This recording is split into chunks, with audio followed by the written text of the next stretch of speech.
vestiaire, la seule émission sans présentateur, sans journaliste en plateau. Tous les soirs, nos consultants réagissent à l'actualité et partagent leurs souvenirs, leurs secrets de vestiaire. Ce soir, on accueille Emmanuel Petit. Bonsoir Manu. Bonsoir Sarah, bonsoir à tous. Motivé Manu. Ouais. Franck Leboeuf. Bonsoir Franck. Salut Sarah, ça va? Ça va et vous? Ça va. On m'a dit que t'es habillé à la Manu Petit, on m'a dit. Ouais, J'aime bien tes pompes, ouais. Ouais, tu vois. Le t-shirt noir colvé, ouais, comme lui, pareil. Ah ouais, c'est ça, c'est pareil. On va accueillir monsieur Christophe Dugarry. Bonsoir Christophe. Bonsoir Sarah, moi je suis habillé à la Christophe Dugarry. Je sais pas, ouais, j'ai un copain qui était clochard aussi. Petite pièce, monseigneur. Messieurs, il est l'heure d'accueillir notre premier invité de la semaine. Entraîneur adjoint de David Guillon au Stade de Reims, leader de la Ligue 2. D'abord joueur, il avait été sacré champion de France avec le LOSC de Rudy Garcia en 2011 avant de partir pour l'AS Monaco où il a connu le changement de dimension du club monégasque sous l'impulsion de Dimitri Ribolovlev. Merci d'accueillir monsieur Stéphane Dumont. Salut Stéphane, bienvenue. Bonjour. Ça va? Ça va, très bien. Bonsoir Stéphane. Bonsoir. Merci d'être venu dans le vestiaire Merci à vous. ce soir. Est-ce que vous avez pour commencer une petite anecdote de vestiaire pour nous? Ouais, une petite anecdote. Ouais, l'autre fois, je suis allé à Clairefontaine et ça m'a rappelé un petit truc que j'ai vécu à Monaco vers la fin de ma carrière avec Marco Simone. J'étais dans le vestiaire, je suis allé taper à sa porte et je commençais à passer j'essayais de commencer à passer mes diplômes d'entraîneur, je commençais à anticiper l'avenir et puis je suis allé voir le coach, Marco Simone en l'occurrence, et puis je lui dis Marco, voilà, dans 3-4 semaines, il va peut-être falloir que je m'absente 1 ou 2 jours. Est-ce que ça te va? Est-ce que ça te dérange pas? Parce que je vais commencer à passer mes diplômes d'entraîneur. Je dois aller à Clairefontaine 2 jours. Il me dit non, il n'y a pas de problème, Steph, il n'y a pas de souci, tu m'en reparles au moment voulu. Puis voilà les 15 jours, 3 semaines qui passent, et puis je vais ressolliciter le coach. Et puis je lui dis, au fait coach, n'oubliez pas, lundi, mardi, je pars à Clairefontaine. Voilà, je vous avais prévenu. Il me dit ouais, t'inquiète pas, c'est ok, puis on se rejoint à l'aéroport. Donc sur le coup je tique, mais je fais pas gaffe et puis c'est tout. Le week-end passe et puis à l'aéroport, effectivement du lundi matin, je pars à Clairefontaine et j'étais avec Marama Vairua qui passait aussi ses diplômes et puis je vois le coach Marco Simone et voilà, je suis merde coach, ouais, qu'est-ce que vous faites là et il me dit en fin de compte, je viens passer mes diplômes avec vous. Donc du coup, je me retrouvais à aller à Clairefontaine, tous les 2 mois, passer 2 jours avec le coach, Avec votre coach. avec mon coach du week-end. Quel lèche-cul. Et il y a même un tour de coupe, je crois que c'était à Angers, où on a pris la voiture de Clairefontaine avec Marco Simone et Marama Vairua pour aller passer pour aller rejoindre l'équipe justement en mise au vert avec lui en voiture, et c'était quelque chose de spécial. Donc la dernière fois que je suis allé à Clairefontaine, j'y ai pensé et c'était cocasse quand même, c'était Improbable. Ouais, improbable. Alors on va bien sûr revenir Stéphane avec vous sur la très bonne saison du Stade de Reims qui règne sur la Ligue 2, alors que c'était un peu la surprise en début de saison de vous voir truster les premières places. Vous êtes devenu plus qu'un sérieux candidat à la montée puisque vous êtes leader avec 11 points d'avance sur votre dauphin nîmois. Reims, c'est 10 victoires sur les 13 derniers matchs. Stéphane, il reste 8 journées, 2 ans après l'avoir quitté. Vous vous préparez le 11 mai prochain à retrouver la Ligue 1? Bon, en tout cas, ça sent bon. En tout cas, on peut pas dire le contraire. Je pense qu'on est bien parti. Après, dans le football, on n'est jamais à l'abri de grosses désillusions, mais faudrait vraiment une catastrophe. Ouais, ça sent bon. On fait un parcours fantastique. Les joueurs, ce que font les joueurs, c'est exceptionnel parce que 69 points à cette période de l'année, il reste 8 matchs. La Ligue 2, ça reste quand même un championnat très compliqué. Et non, c'est une année exceptionnelle et j'espère qu'on pourra continuer encore à engranger des victoires sur ces 8 derniers matchs pour Edune être sacré champion, parce que c'est pas encore fait. On a reçu le président Caillot il y a quelques mois.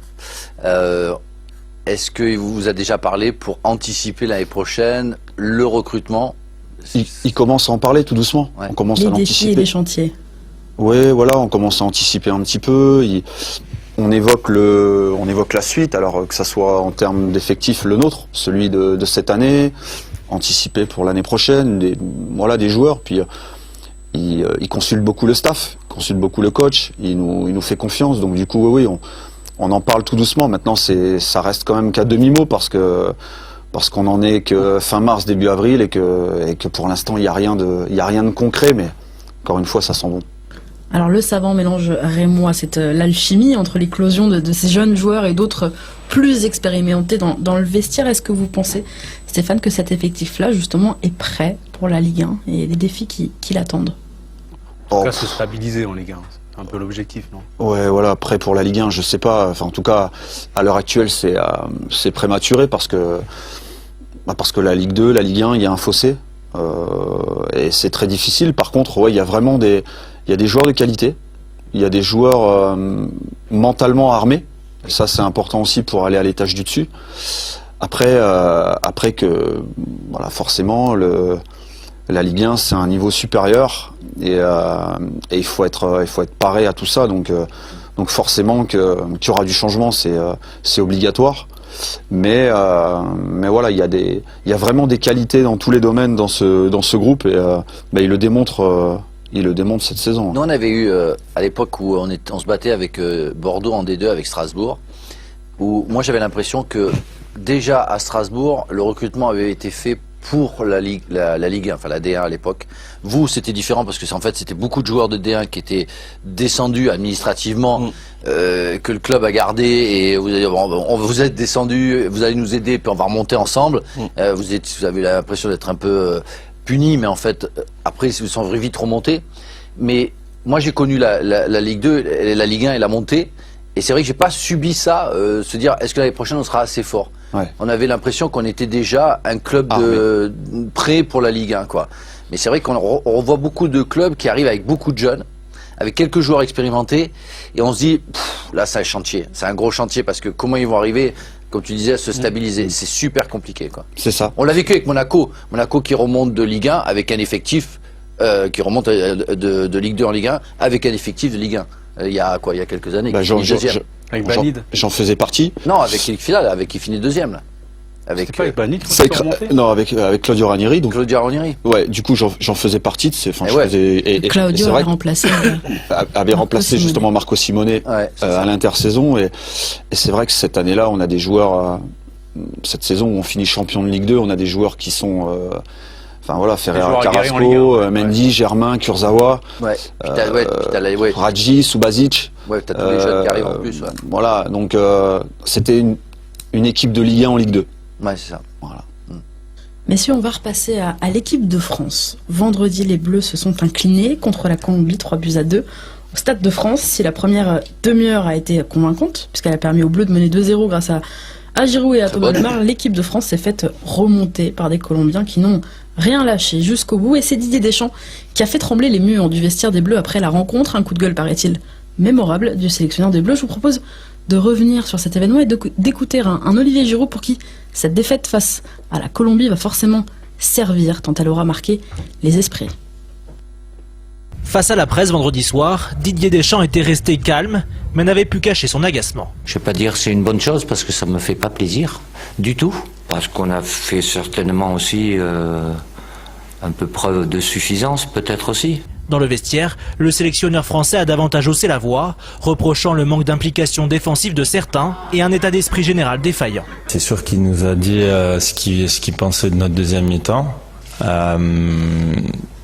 Il n'y est pas allé par quatre chemins, mais on avait besoin de l'entendre aussi. Si on est dans la même situation dans un match à la Coupe du Monde, il faudra penser à ça et se dire pas refaire les mêmes erreurs. Il faut apprendre de ces erreurs.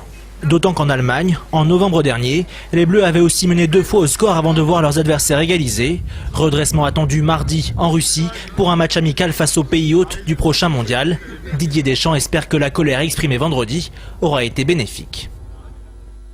Alors messieurs, au-delà même du match de vendredi, perdre des matchs amicaux d'avant-mondial, des matchs de préparation, ça vous est arrivé aussi, à vous, votre génération? En 98, par exemple, il y a donc ces tournois dont on a déjà parlé, à San 2, cette défaite à Casablanca face au Maroc. Au tir au but, vous perdrez même contre la Russie, prochain adversaire des Bleus, demain. C'était il y a presque 20 ans, jour pour jour, le 25 mars 98 à Moscou, défaite 1-0. Zinedine Zidane forfait, Lamouchi rappelé Manu, Franck, vous étiez sur le terrain ce C'est jour-là. pas une Letizy, une bourde. Ouais, c'est moi qui lui fais la passe. Il veut dribbler et puis je me rappelle, il se fait piquer le ballon, on perd 1-0. Ah bah il fait moins de 10. Ouais, je me rappelle. Il terrain est super pourri. froid, le terrain gelé. Tu peux pas comparer. Enfin voilà, c'est circonstances de jeu qui fait que tu perds 1-0, tu aurais dû faire 0-0 parce que match. Mais c'est vrai qu'on a perdu. Ça nous est arrivé de perdre. Je pense que la plus grosse défaite qu'on ait subie, c'est celle contre la Belgique, juste avant Avant 2002. Avant 2002. Celle-là nous a fait mal. Celle-là, elle fait mal parce qu'elle montre vraiment les carences qu'on a. Et c'est un peu ce qu'on a vu contre la Colombie, quoi. C'est malheureusement, ça fait peur pour ça. Que tu perdes contre. C'était quel match, la Belgique, c'est ça? Ouais, la Belgique, on perd 3-2, je crois. 2-1. Ou 2-1. 2-1 au Stade de France. C'est aussi, ça. également. Mais il y avait le Maroc. Le Maroc, je l'avais oublié, tu vois. Tellement c'est pas important parce qu'on perd au penalty, en fait. T'es en préparation. T'es pas du tout dans le même contexte, quoi. Mais ce sont des défaites qui vous ont construit, qui vous ont fait progresser, apprendre ensemble avant de partir à une Coupe du Monde? Mais ça, c'est que des mots. Aujourd'hui, tu peux pas le savoir. On verra après. On va voir la réaction de demain. Non mais vous, ça vous a pas servi? Non, mais ça veut rien dire. Ça t'a servi. Il vaut mieux tous les gagner, les matchs. Tu vas faire exprès de les perdre pour que ça t'apprenne quelque chose. Ça n'a pas de sens. C'est un discours de circonstance. Tu préférerais tous les gagner, les matchs. Bien évidemment qu'il faut tu t'apprends de tout.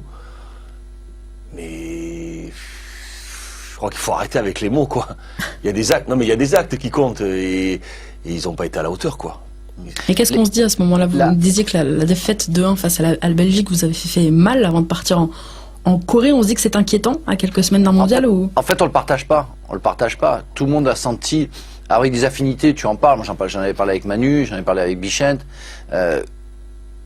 Si ça pue. Ça pue, on a perdu Robert, tu sens que dans le jeu on est moins bien, et tu pars, et quelques temps après tu perds Zizou, quoi. Et là, tu dis, oh là, ça sent très mauvais, quoi. Mais je pense qu'ils sont pas dans la même dynamique, je pense qu'ils sont pas dans le même cycle. On était un cycle qui était plutôt un cycle de fin. Et puis, ils font une première demi-heure très très bonne. 2-0 contre la Colombie, il n'y a rien à dire, ça joue très bien, ils mettent un deuxième but extraordinaire.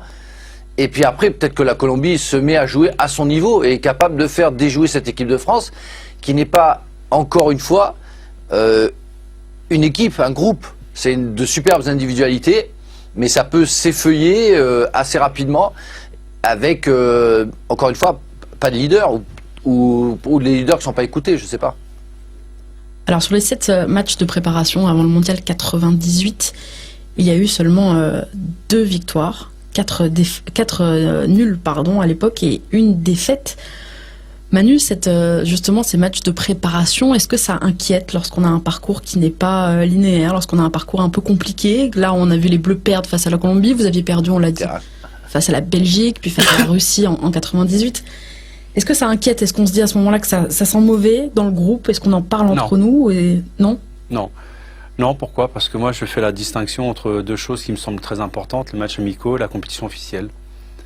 Nous, ça nous est arrivé de faire un nombre incalculable de matchs pourris dont le contenu était médiocre, où on arrachait des fois le match nul, ou des fois même on perdait dans des matchs amicaux, et dès que la compétition arrivait, dès qu'il y avait les matchs vraiment officiels, d'un seul coup, tout le monde se mettait au diapason, et les petits détails reprenaient leur ordre, et quelque part, il y avait un alignement des planètes. Donc moi, je considère aussi qu'il y a beaucoup de joueurs dans une sélection qui ont un statut différent de d'autres joueurs, donc peut-être qu'il n'y a pas de remise en question également dans ces matchs amicaux, parce qu'ils sont quasiment certains de faire partie de la liste, et il y a d'autres joueurs qui jouent quasiment leur futur dans un groupe. Là, on a vu quelques appelés de dernière minute de nouvelles têtes.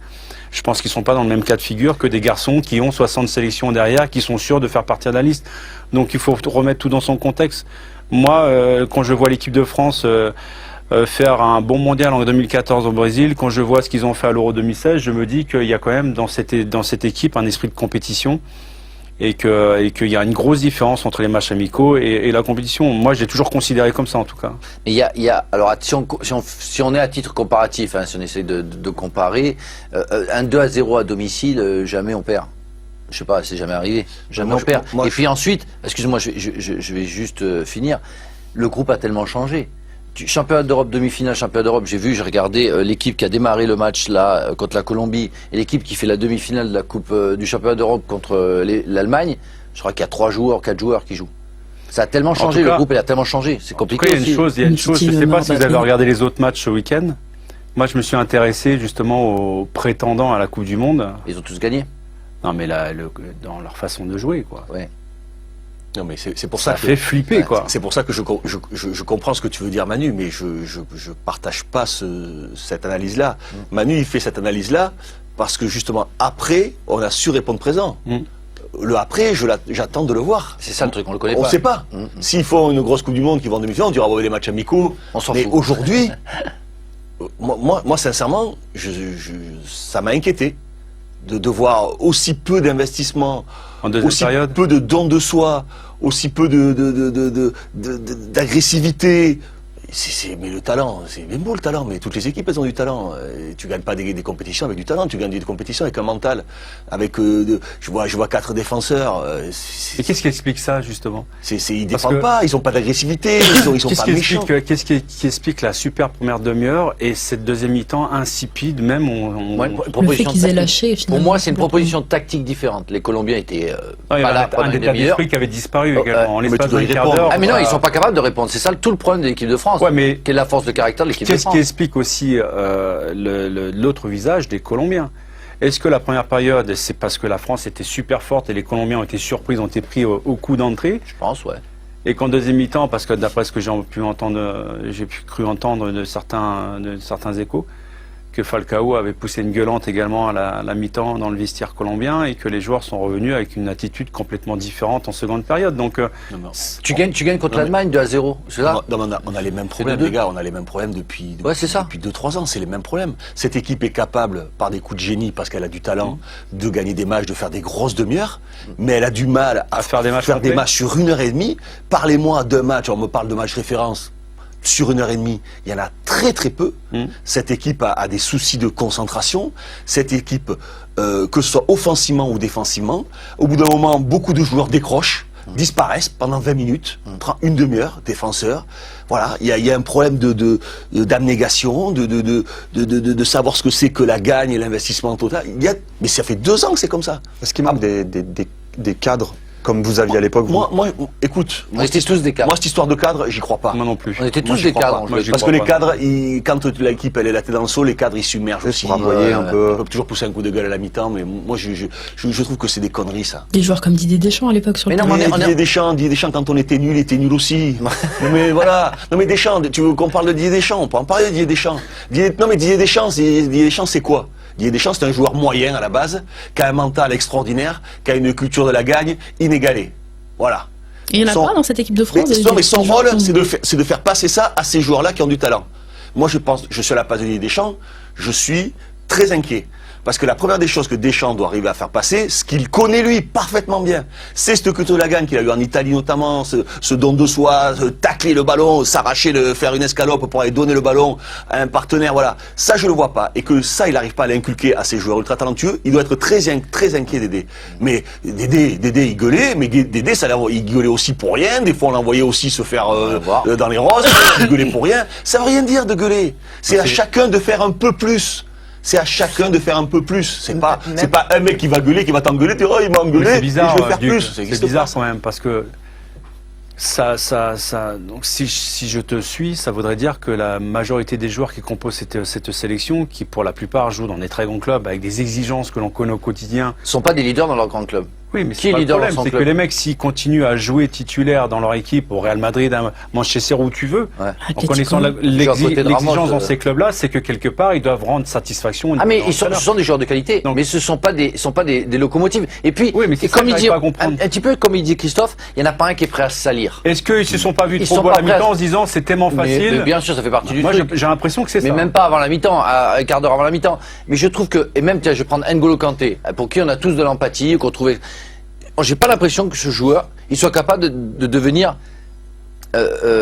agressif comme un Gattuso, comme un Deschamps était à l'époque. Il n'y a pas de joueur méchant dans cette équipe. Et on a l'impression, comme je disais, ils aiment pas se salir. On est dans l'image, dans l'essayer de jouer Dans proprement, l'esthétisme. dans l'esthétisme. Un Varane et un Titi, ça joue au ballon comme ça au Real. Mais non, moi j'ai regardé l'autre fois, j'ai regardé notre finale. Mais quand il fallait envoyer dans la tribune, on envoyait la tribune. On n'était pas là pour jouer sur nos 30 mètres. Le deuxième but qu'on prend, l'erreur de Varane quand il est en danger, qu'il essaie quand même de dribbler. Mais ça va pas. Moi je vois encore des défenseurs maintenant qui dégagent en touche. faut arrêter d'être propre. Ils sont dans l'esthétique, ils sont beaucoup trop dans l'esthétique. Il y a beaucoup de bons joueurs. Dans les statistiques ils sont trop aussi. dans l'esthétique. Des défenseurs, mais les défenseurs dignes, ils taclent quand dignes. Marcel de Sailly avec taclé jamais. Il tacle quand. Ouais, non, mais quand il te venait au contact, il te prenait, tu sentais que tu avais une douleur, tu avais des hématomes partout. Tutu pareil. Tutu, c'était la même chose. Lisa en 1 contre 1. Il manque cette attitude-là. Oui, ils sont très bons, très talentueux, très beaux. Pogba, je veux ressortir propre, je fais des passements de jambes, mais mec, Faut aller à Mayoche. il faut y aller. Patrick Vieira, il savait salir le jeu. Ouais, j'ai regardé les Pourrir le matchs jeu. Espagne-Allemagne. Oui, Un partout. C'est du haut niveau. mais magnifique. Mais En magnifique. termes de qualité technique, mais On est sur une autre planète. au niveau physique également. Je regardais T'avais les Espagnols. l'intensité, Les t'avais Espagnols, dans les 2 l'intensité. dernières minutes, ils allaient presser au poteau de corner allemand. Et les Allemands ne courses. voulaient jamais Il y a balancer. personne qui est ressortaient. fatigué, là, on parle pas de fatigue, là. Non, mais je me disais, on a quand même du souci à se faire. J'ai Non. vu les Brésiliens Le jouer Brésil sans aussi. Neymar contre la Russie. J'ai vu 3-0. l'Argentine jouer contre l'Italie sans Messi. En se disant, mais ils gagnent 2-0, les Argentins. Et ils sont mauvais pendant Non, mais le tu début te des dis, qualifs. nous, si demain la Coupe du Monde commence, On joue sans intensité, défensive ou offensive. Voilà, on a de la qualité, mais ça manque regarde d'intensité, ça manque d'agressivité, ça manque de méchant. Le haut niveau, c'est ça. Et c'est la qualité numéro 1 de Dédé. rappelle-toi, Et qu'il n'arrive pas à leur inculquer ça, ça doit être terrible pour lui, parce que c'est le message qui doit passer en priorité, que les joueurs n'auraient pas écouté. Au début de la mission de Dédé, ce fameux match, la double confrontation contre l'Ukraine. Rappelle-toi le match aller où l'équipe de France perd 2-0, où c'était dans les mêmes circonstances. Pas d'implication, pas Ça d'ADN arrive sur tout le temps. pas de personnalité, pas d'agressivité. Match Ils de ont été mis qualification pour la Coupe face du à leur Monde. propre responsabilité, vraiment contre le mur. Et 3 jours après, on a une équipe de guerriers qui allie talent Donc, ils sont capables. et Donc, ils sont mental. capables. Et ils ont broyé les Ukrainiens. Et ils sont capables. Avec un sauveur, Mamadou Sakho. Ça fait des années que c'est comme ça. Mais Ça est-ce fait que- des années qu'on voit la bonne demi-heure ou la bonne mi-temps, Ouais. plutôt que le reste, parce Ouais. qu'ils ont, sous prétexte qu'ils ont du talent. Mais ça fait des années qu'on voit ça. Qu'est-ce que de nous, qu'est-ce qu'on pouvait dire, les inquiétudes que peuvent être les inquiétudes quand on nous voyait jouer? Parce que c'était pas un beau jeu. Vous êtes fait détruire quand On même. gagne. Ah Le oui, style de jeu des compté, Jacquet. Oui, oui, mais ça, La Finlande, mais le match contre la on a perdu Finlande, qu'un dernier match, match mais de c'est vrai prépa. qu'on n'en gagnait pas beaucoup, puisque là, on avait On a fait statistiques. pas mal de matchs. Pas pour. mal de matchs Mais nuls. on en a perdu très Mais très qu'est-ce peu. On les a qu'est-ce quasiment qui tous pouvait gagnés. rassurer les médias ou les supporters avant la Coupe du Monde 98? Rien. Pas du tout. Vous avez fait bloc, finalement. Non, mais c'est pas ça, mais on était en bas, on va vers le haut. Eux, ils sont, entre guillemets, en haut, favoris. Enfin, ils sont mis et en ils haut. descendent. C'est pas du tout la même dynamique. Ça n'a rien à voir. Se battre comme des chiens pour faire un match nul, on s'est battu comme des chiens. Ouais. Ne pas se battre pour faire un match nul, c'est pas du tout la même logique. C'est pas du tout la même logique. Je suis désolé, faut pas analyser que les D'ailleurs, résultats, faut analyser le C'est contenu. pas un du danger match. avec Reims, ça d'ailleurs? Dans le sens où la marche que vous avez aujourd'hui, est-ce que c'est pas le danger qui peut arriver dans le vestiaire en se disant que les joueurs d'un seul coup se voient trop beaux, se voient déjà Ils ont arriver? trop de points d'avance. Non, Oui, il y a cette 11 marge-là. points. Je pense pas parce que franchement, il y a des mecs vraiment impliqués, et appliqués Il y a des mecs qui sont capables de mentalement. se salir. Ouais. D'accord. Ouais, puis on a cette étiquette un peu dur. d'équipe type Ligue 2, mais on parlait d'intensité. Nous, c'est tout ce qu'on sait faire. C'est mettre de l'intensité à chaque match, ne Des pas places- lâcher la défense Tu déplaces adverse, des montagnes, hein, pour mettre ça. du poids devant.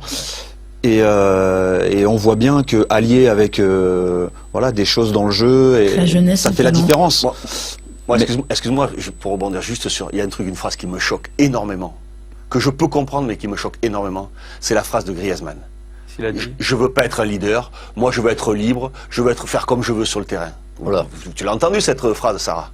Oui. Elle remonte à un moment déjà, quand on lui parlait du leadership. Leader, ça ne Griezmann. m'intéresse pas. Ça ne m'intéresse pas. Ou patron, je crois. Ouais. D'être le Leader ou patron, je ça veux être m'intéresse libre, je veux faire ce que je veux, je veux. Ah ouais. Bah, jouer à la Je pétanque, trouve quoi. que cette phrase, elle est juste pas. Dans la terrible. mentalité, Mais terrible, tout le monde dit c'est notre meilleur joueur, il est intouchable, il est ci, il est là. Ouais, t'as disparu pendant 1 heure, t'as disparu, t'as fait une bonne première minute, t'as disparu. Tu fais comme tu veux, on a vu. Ce que tu nous as dit, on l'a vu. Mais dis jamais un truc comme ça. C'est l'équipe de France. Tes coéquipiers comptent sur toi, 3e au Ballon d'Or. T'es quelqu'un d'important pour eux. Tu dis, oh non, non, moi je veux pas être, je veux pas être le boss, je veux pas être le patron, Pas je veux pas assumer être la un leader. responsabilité, en fait. Mais c'est terrible. C'est terrible. Voilà, je voulais revenir sur ça. Continue. Et bien justement, Stéphane, Voilà. toujours à la hauteur, lui, en équipe de France Espoir, il est un joueur qui a été promu chez les Bleus depuis le mois de novembre. Rappelé il y a 10 jours par Didier Deschamps, c'est le jeune Benjamin Pavard. Un joueur, Stéphane, que vous connaissez bien pour l'avoir eu sous vos ordres chez les jeunes au LOSC, puisque vous vous occupiez des U19. Cette promotion, pour vous, Stéphane, elle n'a rien d'un hasard. Il avait déjà un potentiel intéressant. Ah oui, il avait un potentiel, ça c'est sûr. Après, tout s'est enchaîné très vite pour lui à Lille. Par contre, il a fait preuve d'énormément de caractère. Et de toute manière, s'il en est là aujourd'hui, c'est qu'il le prouve au quotidien. Et puis voilà, s'imposer aussi en Allemagne à son jeune âge, c'est aussi quelque chose qui démontre son potentiel déjà mental. Et puis là, il a plein de qualités de footballeur. Ça, c'est indéniable. Je sais pas, il joue défenseur central en Allemagne. Est-ce que, parce qu'on sait pas si Varane, on sait pas si Varane va jouer ou pas. Il paraît qu'il fait le voyage, mais qu'il est peut-être un peu blessé. Est-ce qu'on peut pas le voir lui à la place de Laurent Koscielny en stopper contre la Russie? Ah, il peut jouer tous les, enfin en tout cas il peut jouer tous les postes. Après, je pense que le sélectionneur l'a pris aussi pour le faire. Enfin, plutôt jouer à droite. Doublure à droite. Arrière droit. Donc, parce qu'il faut un droitier et un gaucher. Alors est-ce que Koscielny est apte à jouer? Parce que la force du moment. Mais lui, il est rugueux dans le jeu, lui. Hein. il est dur au mal. Hein. Ouais, non, mais il va falloir des vrais défenseurs. Voilà. Comme Kimpembe, par exemple. Exactement. Un monstre physique. Pavard, Kimpembe, c'est un peu jeune. Pour l'instant, c'est peut-être manque d'expérience. Et on est avant une Coupe du Monde. Il le fera jamais, bien sûr. Mais à un moment donné, il va falloir y penser, quoi. Bon, Umtiti, Varane, moi, je trouve ça très bon, mais ils sont entourés à Barcelone de joueurs exceptionnels. Moi, c'est comme quand on me parle de certains joueurs dans des équipes de clubs qui marquent plein de buts. Ils sont servis 10 fois par match, ils ont des caviars 10 fois par match. Donc c'est quand même, je pense, Christophe, si tu avais 10 caviars par match, tu aurais mis beaucoup de buts dans ta carrière. Je les ai eus. Tu les as pas mis au fond. Mais voilà, et je sais pas, moi j'attends plus de Varane, de Umtiti. Putain, ça joue à côté de Sergio Ramos, l'autre il joue à côté de Piqué ou d'autres joueurs. Il commence à avoir quand même une certaine renommée, il est tout le temps là. Il va falloir plus donner, quoi. Il va falloir plus donner. Quand, je sais pas, enfin, nous, on a tous eu nos repères. Quand tu joues à côté de Marcel Desailly, et quand il est en pleine forme, tu chopes des trucs. Tu joues à côté de Lilian Thuram, tu chopes des trucs. Bichette Zaradou, tu chopes des trucs. Enfin, on a l'impression qu'ils servent pas trop des modèles, quoi. Mais Benjamin, il a des qualités aussi de relance. Hein. C'est pas simplement qu'un vrai défenseur. À l'époque, moi, je sais qu'à Lille, chez les U19, il jouait milieu défensif. Oui, voilà. Qu'il avait devant la défense, sentinelle, l'orientation du jeu, il sait faire. Et c'est vrai qu'il a une vraie qualité. Alors après, je l'ai repositionné et puis de fil en aiguille, René Girard un jour l'a appelé chez les pros. Puis on sait ce qu'il est devenu. Mais je veux dire, il a une vraie qualité de relance aussi. Il est polyvalent, Benjamin Pavard, vous l'avez dit. Il jouait d'abord milieu défensif, relayeur. Et puis maintenant en défense, en charnière centrale à Stuttgart. En Bundesliga, il peut jouer donc à droite. En tout cas, il est ciblé pour ce poste-là plutôt en bleu, puisque la concurrence n'est pas dantesque à ce poste entre Djibril Sidibé ou Christophe Jallet. Vous n'avez pas hésité à l'époque aussi, Stéphane, à lui rentrer un petit peu dedans, à Benjamin Pavard au LOSC? Ah oui, c'est sûr qu'il avait un tempérament pas dilettante, mais un peu nonchalant, un peu, de rajouter des gestes. Enfin, en tout cas, le superflu, il aimait ça à l'époque. Et il a fallu lui faire comprendre que le haut niveau, c'était aussi l'efficacité, exactement. Et puis voilà, un jour, il a compris, il s'est remis en question. Et puis, je me souviens d'une phase finale avec les U19 où je l'avais sorti en cours de match parce que voilà, c'était pas suffisant. Et puis il avait vraiment pas apprécié. Et puis l'année d'après, il est revenu et je pense qu'il s'était remis en question, il a compris et voilà. C'est un vrai problème sociétal. Mentalement, il a des choses. Mais c'est un vrai problème sociétal ou un problème de footballeur, on va dire un problème de footballeur chez les défenseurs ou les milieux défensifs où on entend énormément. Ouais, moi je l'ai sorti parce qu'il avait pas trop envie ou qu'un attaquant il est pas trop envie. On a tous connu ça, des joueurs qui avaient plus ou moins envie, qui étaient sans des artistes, donc c'est autre chose. Hein, tu vas te confirmer, mais un défenseur ou un milieu défensif, c'est pas un artiste. Il est là pour aller à la bayoche. Et on entend de plus en plus un défenseur central, ouais, il a pas trop envie. Oh mon pote, t'es là pour aller à la guerre, t'es pas là pour avoir envie ou pas, t'as tout le temps envie, t'as une chance extraordinaire. Mais on l'entend ça. Et ça, c'est un problème vraiment de cette nouvelle génération. Générationnel plutôt. Qui a pas compris qui n'a pas compris que il faisait quelque chose d'extraordinaire. La chance qu'ils ont de faire un métier comme ça. Tout est dû. Mais tout est dû parce qu'il y a un problème chronologique, on en parlait en off tout à l'heure, où il y a des mecs qui ont 18 ans et qui gagnent 40 000 euros par mois, qui n'ont pas fait un match de Ligue 1 et qui jouent dans un club moyen de Ligue 1. Et nous a semblé, moi il m'a semblé que j'ai commencé à gagner de l'argent quand j'ai commencé à gagner des titres. Ça s'appelle la méritocratie. Ouais, et là on n'y est plus. On est dans le protectorat d'un joueur pour pas qu'il parte dans un autre club en lui filant du pognon qu'il ne mérite pas. On est complètement à l'envers. En fait, il faudrait prendre tous les présidents de Ligue 1 et leur faire un travail psychologique dans la façon d'approcher les joueurs et les agents. Est-ce qu'ils font n'importe quoi? Ils font n'importe quoi. Ils filent du pognon à un gamin qui le mérite pas, qui peut-être le méritera dans 2-3 ans quand il aura prouvé, mais on est à l'envers dans les discussions agent-joueur, je trouve. Vous êtes d'accord avec ce constat-là, Stéphane, de votre passé de formateur? C'est ce que vous avez pu observer? Oui, c'est clair. Puis surtout sur le fait que les jeunes joueurs ne veulent pas en gros se salir. C'est vrai que le problème, c'est que maintenant, chez les jeunes, et dans toutes les catégories, jusqu'à ce qu'on arrive chez les pros, c'est...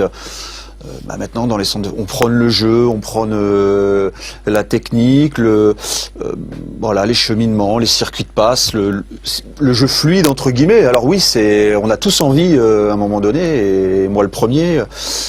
Mais par contre, à un moment donné, il faut aussi savoir ce que c'est que de récupérer un ballon dans les pieds, ce que c'est que d'aller agresser le porteur. Et ça, c'est vrai que parfois on peut l'oublier, et l'esprit de compète aussi chez les jeunes. Je trouve, on entend souvent chez les jeunes, c'est pas la priorité, c'est la vérité. Je suis d'accord. Par contre, on peut pas passer de pas de compète à directement chez les pros, et chez les pros, la compète, c'est ce qui régit tout. Donc il faut qu'à un moment donné, dans ces catégories-là, 17, 18, 19 ans, quand on approche du monde pro, faut quand même que cette notion de compétition, elle ait lieu, parce que sinon il y a un delta entre les deux qui fait que, à mon sens, qu'on a du mal à rattraper derrière. Moi je suis sûr, on irait voir au Bayern de Munich, on dit Bayern de Munich, mais enfin peu importe, au Bayern de Munich, comment travaille le président et tous les adjoints du président, qui sont tous des anciens joueurs. Ils font des gros cadeaux aux joueurs quand ils arrivent pour les garder. Non, au Bayern de Munich, à mon avis, tu joues, et si t'es bon, t'es payé. Mais je suis pas sûr qu'ils filent des beaux cadeaux comme on voit dans certains salaires de joueurs qui n'ont jamais joué. Alors pour revenir à Benjamin Pavard, il peut s'installer chez les Bleus. Il a en tout cas une carte à jouer avec son profil, on l'a dit, de couteau suisse. Il y a quelques jours revenu sur son nouveau statut d'international. C'était à Clairefontaine, au micro de Loïc Tanzi. Je vous propose de l'écouter.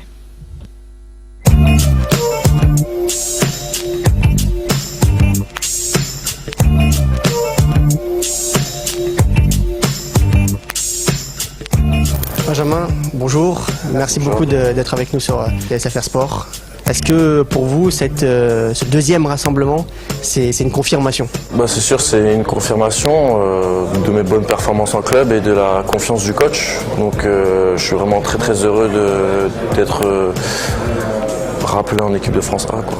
C'est quoi les attentes quand on passe international, quand on arrive à atteindre ce niveau-là et qu'on retourne en club?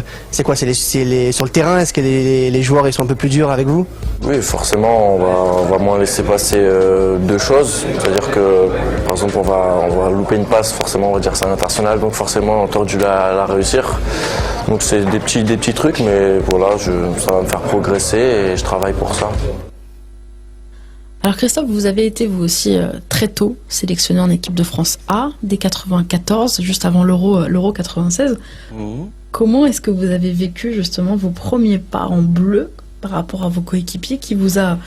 Quelle sensation ça a été qui vous a aidé à vous intégrer, à commencer à faire vos premiers pas? Non, c'était très dur. C'était très dur, on est perdu. En plus, moi je l'avais déjà dit ici, j'avais la chance... Il y avait des joueurs importants. J'avais joué, je me souviens, j'avais joué côté droit, Papin avant-centre, Cantona en 10 et Ginola à gauche. Donc déjà c'est une génération de mecs ultra talentueux, qui étaient des grandes gueules, qui avaient du caractère. C'était très compliqué. Voilà, j'étais jeune, j'étais un peu perdu là-dedans. Mais bon, ce garçon, je lui souhaite un avenir radieux. Mais s'il doit jouer à la Coupe du Monde, c'est qu'on aura des soucis quand même. Je suis désolé. Voilà, ça doit être un joueur d'appoint, je ne sais pas s'il y sera ou pas, Je lui souhaite le meilleur, il a un vrai potentiel, je l'ai vu jouer très bien. Mais si à la prochaine Coupe du Monde, c'est ce garçon qui doit jouer, ça voudrait dire quand même qu'on est en difficulté. Et qu'on donne autant de responsabilités à un garçon comme ça, quand tu as des joueurs qui jouent à Monaco, au Real, au Barça, au PSG, voilà. Ce garçon doit pouvoir te rendre service, mais si c'est lui le titulaire, c'est qu'on aura quand même un souci, tout comme à moi à 22 ans, si c'est moi qui devais être titulaire quand t'as Papin, Cantona, Ginola, c'est que l'équipe de France bat de l'aile, et c'est que t'es reparti sur un nouveau cycle, et que c'est pas bon, c'est plutôt pas bon. Mais quand Umtiti joue au championnat d'Europe, il est où? Quand Umtiti joue pendant le championnat d'Europe, et qu'il est bon, qu'il est la surprise. Il joue au poste, ouais. Mais il est déjà à Barcelone? Non, il est à Lyon. Non, il est à Lyon, c'est l'été de son transfert. Et donc, bon, pourquoi pas alors? Ouais, pourquoi pas la bonne surprise? Est-ce que tu as vu un de ces matchs? Non. Bah voilà. Mais parce que l'Allemagne, tout le monde s'en fout. C'est un bon joueur, sincèrement. Francky, c'est un bon joueur. Mais on est pour l'instant très léger. Il est là parce qu'il y a un problème à droite. Voilà. Mais pour l'instant, sincèrement, je lui souhaite le meilleur à ce garçon. Il a vraiment des qualités. Mais je trouve ça très léger. Je suis désolé. Comment c'est passé pour vous, Christophe? Et j'étais à 22 ans, ma première sélection, deuxième sélection, troisième sélection, très léger aussi, peut-être après la quatrième, la cinquième, la sixième, il faut du temps, il faut de la souffrance, il faut jouer, il a joué une demi-heure.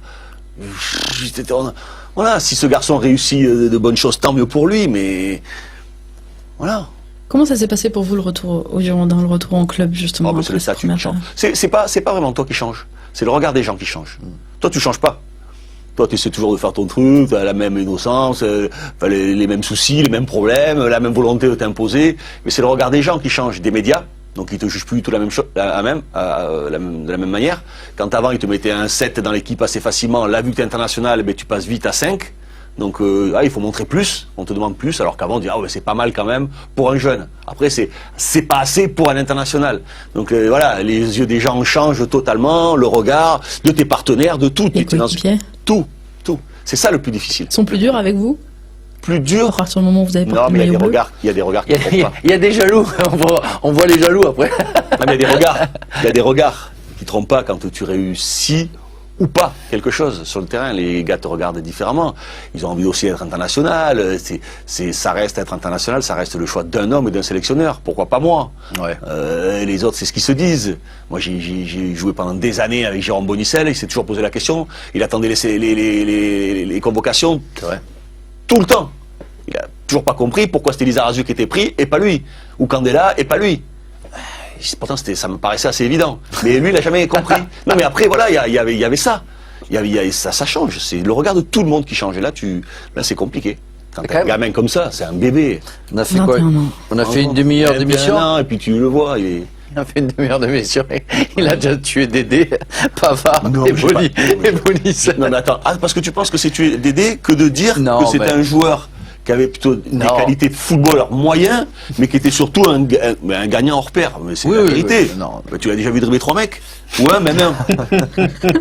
Non, mais c'est pas honteux de dire ça. On peut dire de moi que j'étais un joueur qui avait beaucoup de technique, mais qui n'avait pas le mental pour arriver au trop haut niveau. C'est une réalité. Après, s'il faut dire que tout le monde il est beau, tout le monde il est gentil, avec plaisir. Hein. Non, mais je dis ça parce que t'es du gars en fait. Mais non, mais c'est la vérité. Je dis la vérité. Donc, il y a un assassin, Christophe, pour Thierry Roland. Oui. C'est vrai que t'as traité d'assassin. Non, c'était Jean-Michel Larquet. C'est Jean-Michel Larquet. C'est Jean-Michel Larquet. Oh, mais il avait quelques amis. Face à la Finlande. Dernier match justement de préparation des Bleus avant ce départ à la maison avant la Coupe du Monde. 98. Autre jeune qui vous a marqué, Stéphane, il a le même âge que Benjamin Pavard, mais est lui pour l'instant encore en espoir puisqu'il est attaquant. Plus difficile de se faire une place. C'est Martin Terrier qui a lui aussi commencé au LOSC, prêté à Strasbourg. Cette saison, il rejoindra cet été l'Olympique lyonnais. Ah ça y est, c'est sûr. Ouais. Ben oui. Il a signé à Lyon. Ouais. C'est le deuxième qui signe à Lyon. 20 millions, c'est ça? Cet été, 20 millions, exactement. Il y a qui, il y en a arrière qui a signé à Dubois, à l'arrière droit de Nantes. Léo Dubois, le Nantais. D'ailleurs, depuis qu'il a signé qu'on en parlait, je pensais pas que ça avait été signé, je me souviens dans la presse, je pensais pas que ça avait été ratifié. Depuis qu'il a signé, on le voit plus. Il met plein pied devant l'autre. Ouais, mais ça c'est souvent le cas. Ouais. Par contre, c'est vrai que donc il a 1 an de moins que Benjamin et c'est un vrai talentueux. Voilà, je l'ai eu aussi, c'est un peu la même génération que Benjamin. Voilà, franchement, il a tout pour faire du haut niveau. Et j'espère pour lui que son choix d'aller à Lyon, il va très vite, très adroit devant le but, et puis sans le football. Il est très intelligent dans le jeu. Très intelligent. Techniquement, je trouve que c'est un peu... Non, franchement, c'est très fort. Franchement, c'est très fort. Un peu de puissance. Ouais, de balle. Un petit peu de puissance et surtout un peu de... Mentalement, c'est mieux, mais je pense qu'il peut faire mieux encore. Il peut monter son agressivité, son degré d'agressivité un petit peu. Par contre, non, techniquement. Je le trouve bien placé souvent, tu vois. C'est fluide. Je trouve, machin. Après 20 millions d'euros. Je ne veux pas vous dire de bêtises, c'est 11 millions plus 4 de bonus. 15 millions d'euros. D'accord. Ouais, c'est Il poursuit son prêt à Strasbourg, bien sûr, à la fin de saison. Alors ça va, alors. D'accord. Et cet été, 15 millions. Mais c'est vrai que lui et même Dubois avant le match de Marseille, alors qu'il Dubois, il est libre, Dubois. Il avait, oui, mais il savait qu'il partait à Lyon et on l'avait plus trop vu, tu vois. Et puis là contre Lyon, contre Marseille, parce que là ça a dû l'appeler. On a dit si tu peux faire un bon match, ça nous arrangerait. Il avait fait un super match. Tu retrouves les qualités du joueur. C'est vrai que ça va être compliqué quand tu finis une saison, surtout quand tu es à Strasbourg où ça devrait aller pour la survie, mais que tu sais que tu t'en vas déjà. T'es à Lille, t'es prêté à Strasbourg, tu signes à Lyon, tout ça dans la même année, première saison pro. Ça c'est beaucoup. En étant appelé avec les espoirs. Et en espoir avec tout ce qu'il a fait, c'est vrai que c'est énorme. C'est une année vraiment perturbante pour lui. Perturbante, mais je pense sincèrement, il a la qualité et je pense que ça va lui servir. Et Léo Dubois, oui, qui a signé lui aussi. Il est en fin de contrat, Léo Dubois, avec le FC Nantes. C'est ça. Il est libre, donc il a signé un contrat de 4 ans avec l'OL qui prendra effet le 1er juillet prochain. Il y a d'autres bleus qui sont en rassemblement, justement. Eux ont gagné vendredi 3-0 face au Kazakhstan. Ils sont en tête de leur groupe de qualification pour l'Euro Espoir. Ce sont les Espoirs, justement. L'occasion pour nous d'aller rencontrer Sylvain Ripoll, le sélectionneur. Depuis son arrivée au mois de mai dernier, les résultats sont meilleurs. En progression, il se dit en échange permanent, Sylvain Ripoll, avec Didier Deschamps pour réussir à faire justement des U21 une vraie passerelle avec Léa. Et dans son nouveau rôle, Sylvain Ripoll regrette la prime de résultat, qui prend parfois un peu le dessus sur la progression, l'obligation de résultat, qui prend parfois un peu le dessus sur la progression individuelle des joueurs. Je vous propose d'écouter Sylvain Ripoll. Est-ce que du coup, quand on est en espoir, le résultat, j'ai pas envie de dire passe à côté, mais est moins important que la progression et surtout l'aspect mental du joueur pour le faire monter chez Léa plus tard? Non, je pense qu'on est à un niveau où le résultat il est forcément important. La preuve, on a traversé une période où il n'y en a pas beaucoup eu et forcément c'est problématique de voir des compétitions majeures se faire sans l'équipe de France Espoir. Donc non, le résultat il est important, mais j'ai envie de dire que l'autre aspect est tout aussi important parce que c'est préparé pour la suite.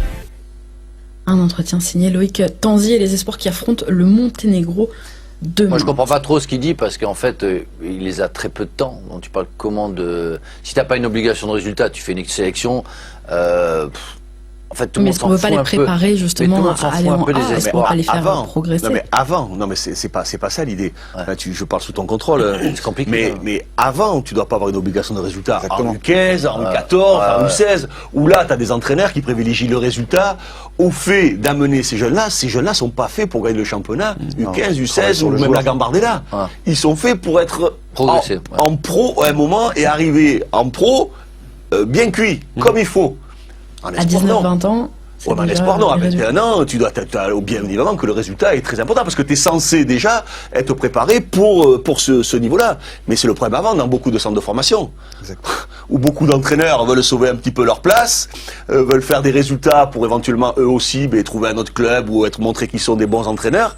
Être promu. Et oui, mais ça, c'est une politique interne. C'est-à-dire que là, il faut amener les joueurs à être professionnels. Pas amener les joueurs à gagner leur championnat. Est-ce qu'il faudrait pas alors pour ça faire en sorte que ces jeunes n'aient pas l'épée de Damoclès d'une descente, tu vois, dans des jeunes, chez les jeunes, pour pouvoir les faire travailler sans avoir cette obligation de résultat. C'est comme à l'école, tu redoubles pas. Les équipes jeunes, les équipes pro sont quand même beaucoup plus avantagées que la plupart des autres équipes. Donc moi je trouve que le résultat prédomine dans les équipes jeunes et ça légitimise justement tout le processus. Il n'y a pas de remise en question. Oui, si tu ne penses pas qu'à ça, si tu ne penses pas qu'au résultat et que tu essayes de faire évoluer et progresser les jeunes. Je me rappelle des fois un peu à l'école. Tu vois, c'est comme les notes. C'est ce que exactement. Soit on te met des notes, il y en a qui disent qu'il faut te mettre des notes pour savoir où on n'en met pas et tout le monde est l'école des fans. Et je l'ai fait, j'ai fait un test une fois. L'école c'est pas une référence. Non mais je te jure, non mais Sarah tu rigoles, mais j'ai fait un test une fois moi avec une de mes filles parce qu'elle a ramené souvent des bonnes notes. Puis à un moment donné j'ai pris Le truc où elle avait une bonne note et je lui ai dit tu peux me refaire le truc, tout ça, et puis je lui ai dit maintenant tu vas m'expliquer ce que tu as fait. Elle n'a rien compris. Elle m'a regardé. J'ai pas compris. J'ai dit explique-moi ce que tu as fait, puisqu'apparemment tu as une bonne note, donc la professeure estime que tu as compris parfaitement ce que tu as fait, que tu l'as intégré. Explique-le-moi. Elle n'a rien compris. Voilà. J'ai dit, la prochaine fois, je préfère que tu me ramènes une mauvaise note et qu'on le fasse ensemble, j'ai dit. Le problème, c'est ça, c'est le problème d'analyse. La progression, c'est pareil. Comment tu comprends un exercice que tu fais avec ton entraîneur et pourquoi tu le fais. Et tu le fais pas comme un automate, sans pouvoir le sentir quand tu dois le faire ou pas. Le match le week-end sert à justement résoudre tous ces problèmes liés à l'adversité. Et donc l'école, sans obligation de résultat. L'école, c'est un gros panel de conneries qu'on nous a inculqué depuis avec un classement ou un truc comme ça. Pas des conneries non plus, n'abuse pas. Non mais si, parce qu'on on pense qu'à faire des soi-disant intelligents, mais moi j'ai toujours me suis dit, pourquoi faire des études si tu sors à 30 ans et que tu sais rien faire? T'as fait que des études. Est-ce qu'il vaut mieux pas essayer de trouver un boulot pour pouvoir faire sa vie? T'apprends des choses à l'école quand même. T'apprends, mais si ça peut pas se mettre dans la vraie vie, c'est compliqué aussi. Et c'est beaucoup ça, comme tu disais, analyser quelque chose. Apprendre pour juste apprendre. Stéphane, pour revenir au terrain, est-ce que c'est aussi ce que vous avez constaté? On a écouté le bilan un petit peu de Sylvain Ripoll après ses premiers mois chez les Espoirs. Est-ce que chez les jeunes au LOSC, par exemple, que vous avez donc connu en U19, l'obligation de résultat, l'immédiateté, c'est finalement ce qui prime plus que l'attention portée à la progression individuelle des jeunes joueurs? Oui, le but c'est de former le joueur, de se centrer sur le joueur et de l'amener au plus proche de ce qui peut faire le mieux à son âge pour que chez les pros ils aient pas. Si on récupère et en plus maintenant je suis de l'autre côté, je suis chez les pros, donc du coup maintenant je les vois arriver les jeunes. S'il faut le jeune, on doit toujours le perfectionner. Par contre, s'il faut lui refaire une demi-formation quand on le récupère, alors que nous on est là aussi pour gagner les matchs le week-end en pro, on est là aussi pour travailler justement sur l'adversité, c'est difficile. Donc non, tout est basé sur la progression du joueur.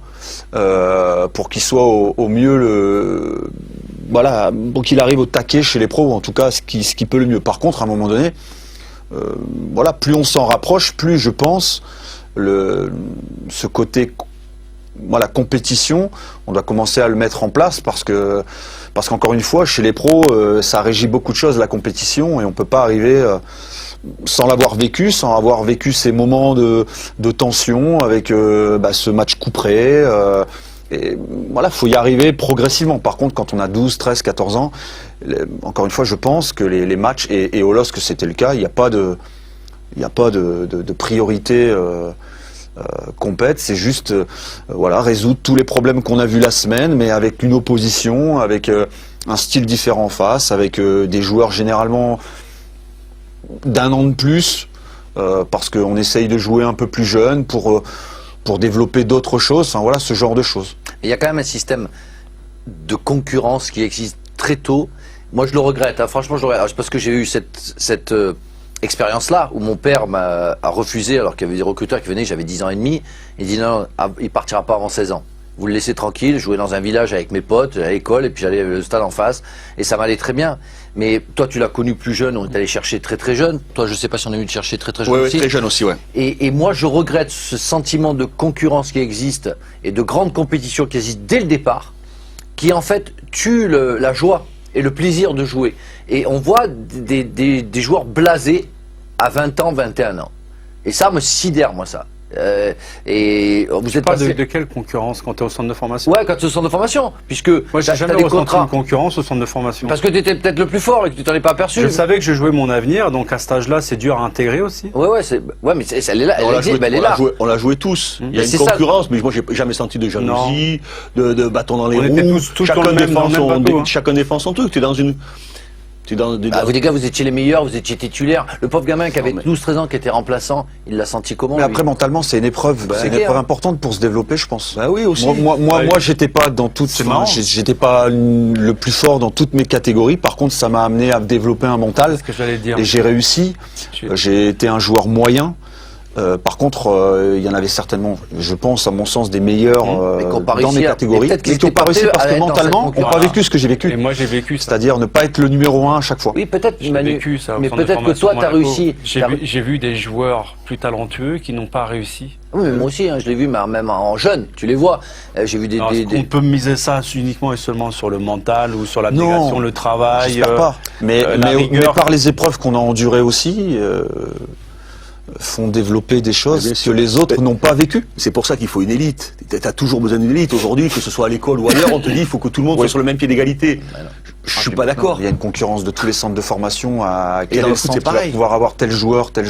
Si on n'est pas, si c'est bête et méchant, mais les parents qui voient que les U17 d'un tel sont toujours ric-rac, il y a une raison. Ouais, ou alors ils ont du mal à aller mettre leur fils là, et alors qu'il n'y a aucune raison, au contraire, ça travaille peut-être 2 fois mieux. Et c'est vrai que le visuel à l'extérieur, c'est dommage, mais les gens ne voient que ça. Vous avez sans doute raison, je voyais ça du côté ludique, à un âge où on est là pour s'amuser et pas pour travailler, qui est bafoué par cette façon de travailler. Après, ça révèle sans doute des caractères, ça permet de se dépasser, mais... Je vois ce que tu veux dire, Francky, quelque part. Il y a du bon et du mauvais, quoi. Bien sûr. Mais en même temps, quand les parents décident d'envoyer leurs gamins dans un centre de formation, c'est que les gamins, ils sont d'accord aussi et qu'ils savent très bien les enjeux. Ce qu'il les attend. Je suis pas certain. Peut-être Ils sont plus sortent précoces. de leur cocon, de leur club traditionnel amateur, que là, ils vont vraiment dans Les une parents, ils structure prient spécifique, tellement pour que le gosse il réussisse parce qu'il va gagner du pognon, il va mais pouvoir ça, les c'est une nourrir. mentalité qu'on change. Il va les nourrir et tout ça, comme on a vu, parce que le niveau social qu'on a, le niveau social que l'on avait nous, où nos parents sont des petits entrepreneurs, un magasin, un bar, voilà, une petite entreprise. On n'y est plus là. On est sur 80% de gamins des cités et il y a qu'un truc qui les sauve, c'est le pognon parce que ça sauve toute la famille. Et c'est une réalité où le gamin qui a 12-13 ans, il rentre dans un centre de formation, il a une pression, le pauvre gamin. Alors, il y en a chez qui ça marche, et puis il y en a, ça part complètement en vrille. Stéphane, si le Stade de Reims retrouve la Ligue 1 la saison prochaine, ce sera pour vous aussi les retrouvailles avec Rudy Garcia. Puisque je le disais en vous présentant, vous avez donc été sacré champion de France avec le LOSC. C'était en 2011, bien sûr. Quel souvenir est-ce que vous gardez de cette saison absolument incroyable pour les Dogs? Une saison exceptionnelle. On fait le doublé cette année-là, donc coupe championnat. On fait ce métier pour vivre des émotions comme ça. Alors, je suis entouré de 3 champions du monde, moi à mon niveau. Mais j'ai jamais gagné la Coupe de France. Mais le faire en plus avec son club formateur, moi je suis arrivé au LOSC, j'avais 9 ans. J'y ai joué jusqu'à l'âge de 29 ans. Donc j'y ai joué 20 ans, j'ai gagné la coupe, j'ai gagné le championnat avec. Qu'est-ce que je peux faire de... Enfin voilà, c'est des moments exceptionnels. Et Rudy y a fortement contribué. Et voilà, T'as classé sur le tard quand même, toi. Au contraire, non, moi j'ai démarré très tôt. Parce que moi j'ai souvenir de toi, voilà, et où tu as eu un passage à vide alors peut-être. Ouais, j'ai été blessé 2 ans. Ah, c'est ça, voilà. Donc j'ai démarré sous Club Puel. Alors je t'ai pas connu quand tu as débuté jeune, mais voilà. après... après, genou droit. Voilà, genou droit, j'ai eu une sale blessure. Tu sais qu'on te voit toujours, je t'ai vu rentrer, j'ai compris que tu avais un problème au genou droit. On me le dit souvent que ça se voit même quand je cours maintenant. Mais bon. Et puis voilà, j'ai débuté sous Claude Puel. On a eu la chance de tout de suite faire des saisons où on a joué la Ligue des Champions. Et puis après Rudy est venu, on a enchaîné, on a été champion. Et puis non, c'est des moments magnifiques. Puis surtout, je vous dis, dans son club formateur, c'est quoi de mieux? T'as eu combien d'années de carrière en fait? J'ai démarré, j'ai signé pro à 19 ans et puis j'ai arrêté à 31 ans à cause du genou. Donc assez jeune chez un footballeur, mais assez pour vivre 12 ans, c'est pas mal. Vivre plein de belles choses. Ouais. C'est une carrière correcte. Même plus que correcte. Une carrière entre votre club formateur, donc le LOSC et l'AS Monaco, l'occasion pour vous, en une dizaine d'années, de côtoyer du beau monde. On l'a vu déjà sur ces quelques photos. On vous a demandé, Stéphane, l'équipe, une compo, l'équipe type, des joueurs aux côtés desquels vous ayez évolué, joueurs qui vous ont le plus marqué. Parce qu'il y en a eu beaucoup quand même. Et beaucoup du LOSC. Ouais, du LOSC. Michael Landreau. J'ai même oublié Ludovic Giuli Il va être content. Ouais, non mais il a pas pu. Pas joué avec Roten? Non. Non, pas la même. Non, c'est pas la même. Il est historique pour moi. Ah ouais, l'historique. Il serait même seul sur la feuille. J'ai été surpris. Non, mais Michael ouais. Landreau, Adil Il y en a Rami, Debuchy, Abidal, c'était pas à gauche, Ouais, et Debuchy Abidal, à droite. et ouais, Debuchy, vous l'avez mis à gauche. Non. Non, c'est vous qui Debuchy, êtes à droite planté. et Abidal à gauche. J'ai plus Ah, c'est confiance. méchant. J'ai plus confiance en Stéphane qu'en vous. Non, c'est toi, Sarah. C'est toi. C'est que toi. C'est pas moi qui ai fait la compo, donc. C'est toi. Yannick Ferreira, Carrasco, Florent Balmont, Jean de Macoun, Eden Hazard, et puis bon, l'attaque elle fait bien sûr rêver. Franck Ribéry et Pierre-Emerick Aubameyang. On va vous demander quelques anecdotes un peu sur les joueurs qui vous ont le plus marqué. On va commencer par Florent Balmont, puisqu'il sera notre invité mercredi soir dans le vestiaire. Quel souvenir est-ce que vous gardez de lui? Flo, déjà, c'est un ami, donc je vais pas être très objectif, mais il a une carrière remarquable. Je l'ai découvert, moi, à l'époque où il était à Nice, et quand on jouait l'un contre l'autre, et c'est vrai que il dégageait une image qui est en fait l'opposé de ce qu'il est en fait dans la vraie vie, mais comme souvent chez ces joueurs on parlait tout à l'heure de personnes qui ont du mal à se salir sur le terrain. Lui, il en est le parfait contre-exemple. Et non, c'est un mec super, c'est un grand joueur de foot. En tout cas, sa carrière, elle est ce qu'elle est, et elle aurait mérité même un jour plus. Mais en tout cas, c'est un super joueur. Et il met des supporters partout où il est. Ah bah, et à Lille, Florent Balmont. À Lille, il représente quelque chose. Eden Hazard, forcément. Eden, c'est différent, c'est le talent. Moi, je me souviens d'une fois, on était dans le vestiaire un matin, il y a Greg Maliki, le deuxième gardien. Il me dit, putain, ce week-end, j'ai joué avec la CFA, les gars. J'ai vu, il y avait un gamin à 16 ans, un Belge, wow, exceptionnel. Il me dit, je dégageais les 6 mètres, il calait les ballons, il faisait ce qu'il voulait. Il m'a dit, vous allez voir, les gars, exceptionnel. Mais nous, on s'entraînait avec les pros, à cet âge-là. Enfin, quand on s'entraîne avec les pros, on fait pas forcément attention à la réserve, aux 19. Et puis un jour, on l'a vu arriver. Et puis là, on s'est rendu compte que ouais, c'était exceptionnel, quoi. On dit toujours que là, les 2 premiers jours, les 2-3 premiers jours, je dis toujours, c'est lui qui joue avec moi. Et puis en fin de compte, tout le reste de ma carrière, c'est moi qui joue avec lui, quoi. Parce que il est exceptionnel. Et justement, est-ce que tu l'as connu comme ça? Qu'est-ce qui lui manque pour... Tu vois, là, aujourd'hui, je trouve qu'il stagne un peu. Alors, est-ce qu'il faut changer de club, et tu vois, pour être dans les 10 ballons d'or, tu vois, dans les 10 Je s'en fout de tout ça, en fait. Ouais, oui, mais alors qu'ils s'en foutent du titre, je veux bien, mais il va falloir gagner à un moment des choses, quoi, tu vois. C'est vrai qu'il est tellement nonchalant, sans pression, que ça peut peut-être aussi lui jouer des tours. Par contre, On m'a dit qu'il n'aimait pas s'entraîner, c'est vrai? Non, à l'époque, c'est même pas s'entraîner. Non, il était quand même... Un peu en dilettante à l'entraînement. Ouais. Il a la philosophie un peu Christophe Dugarry ou pas? Non, mais il a la philosophie, voilà, j'aime le foot et j'aime le beau foot. Je suis bon, Voilà, ça va. typiquement ce qu'on disait l'autre fois. Jusque-là, tout va bien. Jusque-là, tout va bien, ça va aller. Allez, laissez-moi tranquille, les gars, ça va aller. Mais non, il est... Non, par contre, oui, c'est vrai que c'est un talent. Et puis, si jeune à l'époque, c'était exceptionnel. C'est quelqu'un qui fait gagner les matchs, qui nous a fait gagner des titres. Alors, il n'y a pas que lui, mais il en faisait partie. Et j'espère pour lui qu'il pourra, à Chelsea ou ailleurs, il est très irrégulier, quand même. essayer d'aller au plus haut, quoi, avec les titiller les plus hauts. Il gagne des titres, champion d'Angleterre, vainqueur de la Cup, champion de France, vainqueur de la Coupe. Oui, toi tu parles Champions League, et les équipes belges. Je parle pas de ça, on parle de lui comme un des meilleurs joueurs du monde. Et j'en parle aussi de la sorte, j'adore ce joueur. Mais je trouve il disparaît pendant des matchs, plusieurs matchs d'affilée. Voilà, et qu'est-ce qui lui manque pour être Ronaldo, pour être Messi, pour être ces joueurs-là. Il est censé en avoir le talent, et les qualités, donc... Moi, ce que je trouve, c'est qu'il a du mal à devenir le patron de l'équipe belge. L'équipe belge, ouais.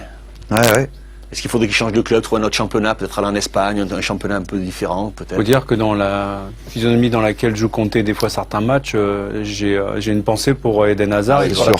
C'est pas facile. C'est sûr que s'il était au Real, peut-être que... Ouais. Mais bon, ça, on peut pas, encore une fois, on peut pas le savoir. Sur les tablettes du Real Madrid, Eden Hazard, il avait été en tout cas en 2011 sacré meilleur joueur de Ligue 1. C'était donc l'année du titre. Et je vous propose, messieurs, de revoir les plus beaux buts d'Eden Hazard. Stéphane, dans votre équipe type de vos anciens coéquipiers, cette attaque de feu, Eden Hazard en soutien donc de Franck Ribéry, Pierre-Emerick Aubameyang devant. Un petit mot sur... Je ne rappelais pas que les deux avaient joué à Lille, moi. Qui si alors Aubameyang et Ribéry. Aubame si avant d'aller à Saint-Étienne. Ouais, ça je sais pas. Et Franck il a joué très jeune, ouais. On a joué ensemble chez les U15 et ensuite il est parti à Boulogne. Pas à cause de son talent, mais ouais, c'est déjà en amateur. À l'époque, c'était déjà exceptionnel. Et pourquoi tu dis pas, pourquoi il est parti, ils l'ont pas gardé à cause de quoi alors? Je me doute que c'est pas à cause de son talent, parce que ça pouvait pas être le cas à l'époque. Sincèrement, je sais pas. Mais ça pouvait pas être ça parce que à l'époque, c'était. C'est quand même impressionnant le nombre de joueurs que Lille a laissé partir qui étaient talentueux quand même. Oh bah Lille, Metz, c'est je veux dire, on a parlé là, dans cette émission là, de 3-4 joueurs qui sont passés par Lille, qui n'ont pas été conservés, et quand tu vois le destin et la carrière qu'ils sont en train de faire... C'était pas les résultats scolaires, Franck Ribéry, son départ du LOSC à l'époque, à l'adolescence. Non, ça c'est Galas, tu confonds avec Galas. Franck était premier de la classe. C'est possible, par contre c'est vrai que c'était...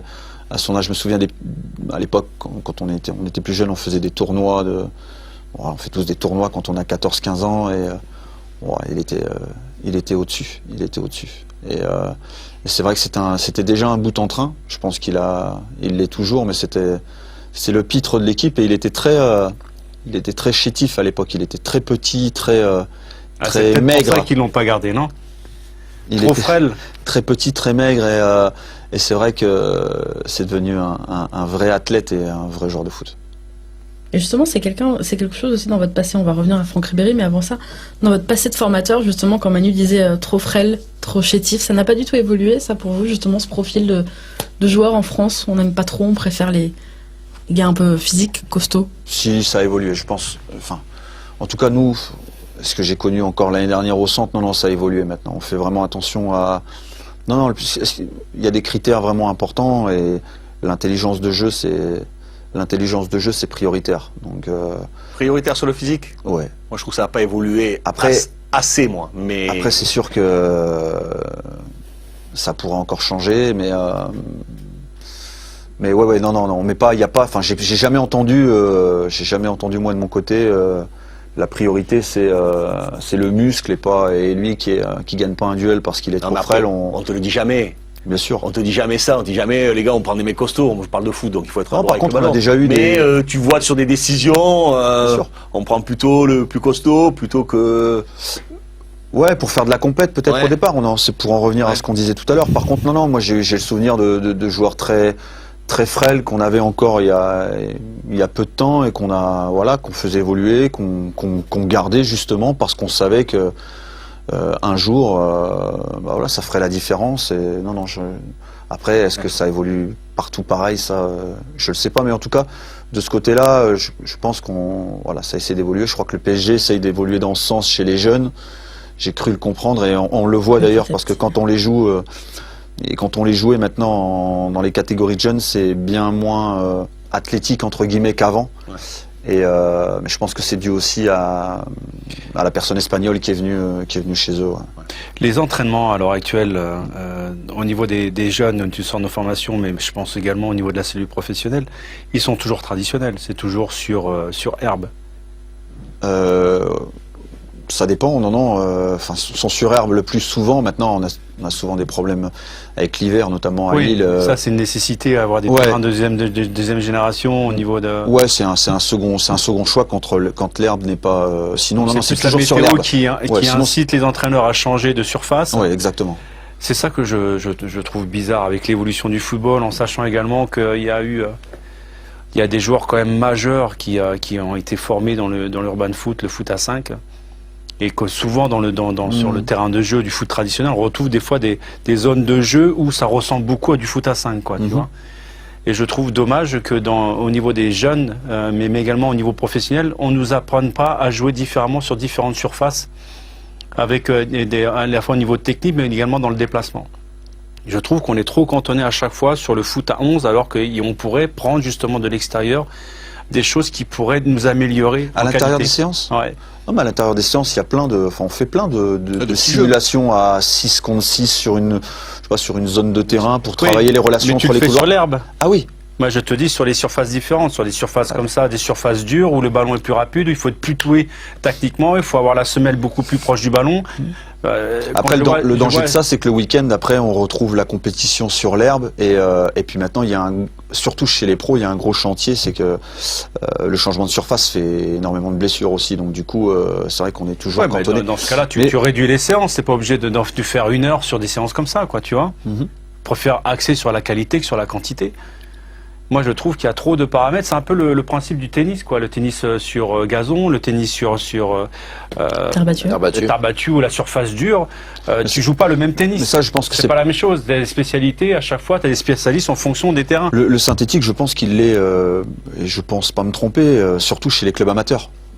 Les clubs amateurs mettent beaucoup de... Par contre, maintenant, les clubs pros, tant qu'on... Enfin, je dis pas qu'on a raison, mais tant qu'on a de l'herbe et tant qu'on a un bon terrain en herbe, on voit pas pourquoi... On est les premiers à critiquer le week-end quand il y a eu les matchs sur synthétique à Nancy, Stade à Lorient. Voilà, on était les premiers à dire qu'il y avait... Pourquoi je te dis ça? Parce que à Monaco, je faisais beaucoup de foot-volley, notamment dans du sable. Et avec les joueurs, nous, on a beaucoup progressé dans le toucher de balle, dans le dosage, dans beaucoup de domaines. Ça reste que du tennis-ballon. Bien sûr. Mais quand tu le fais vraiment consciencieusement, en étant concentré avec l'esprit de compétition, tu t'améliores beaucoup.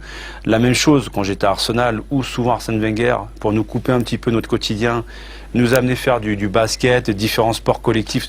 J'ai éprouvé beaucoup de plaisir à faire, mais j'avais quand même une frustration.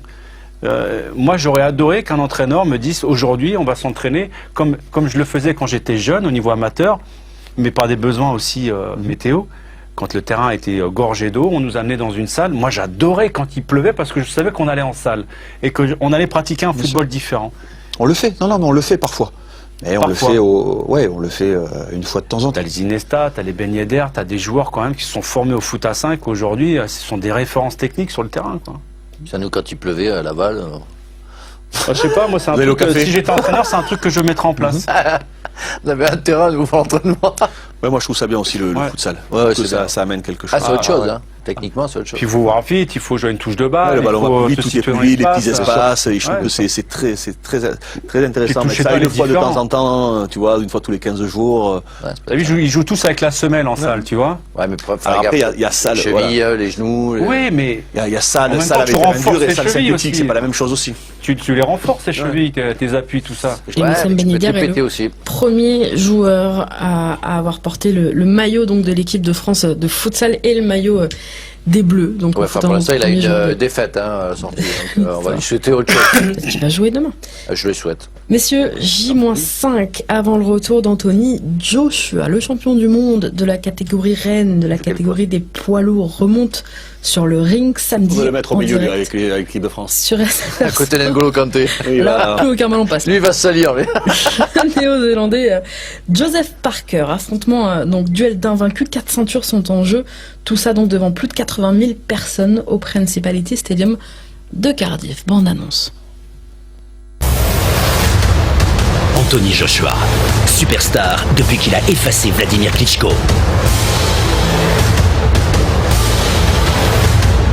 Joseph Parker et son crochet du droit dévastateur. Qui tombera le premier?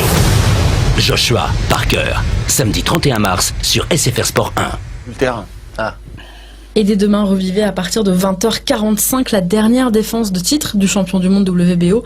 C'était Joseph Parker, donc, face au Britannique Ugi Fury. Pourquoi j'ai l'impression que Joshua va gagner. Septembre. Ouais. Et il y a un physique avantageux. Parker, les abdos, il s'était interdit ou quoi? Ah non, apparemment, c'est pas de rigueur. Le doubleur de Spider-Man, Stéphane, pour revenir à Reims, David Guillon, c'est, on le disait, la promotion interne après le départ l'été dernier de Michel Derzakarian. C'est donc lui qui a repris l'équipe première, lui qui était directeur du centre de formation et qui a été donc nommé. Il avait mené déjà la réserve du stade de Reims de la DH à la CFA. Vous diriez qu'avec le coach et son autre adjoint, du coup, Christophe Raymond, qui travaille avec vous, vous formez tous les trois un trio complémentaire? Oui, c'est sûr.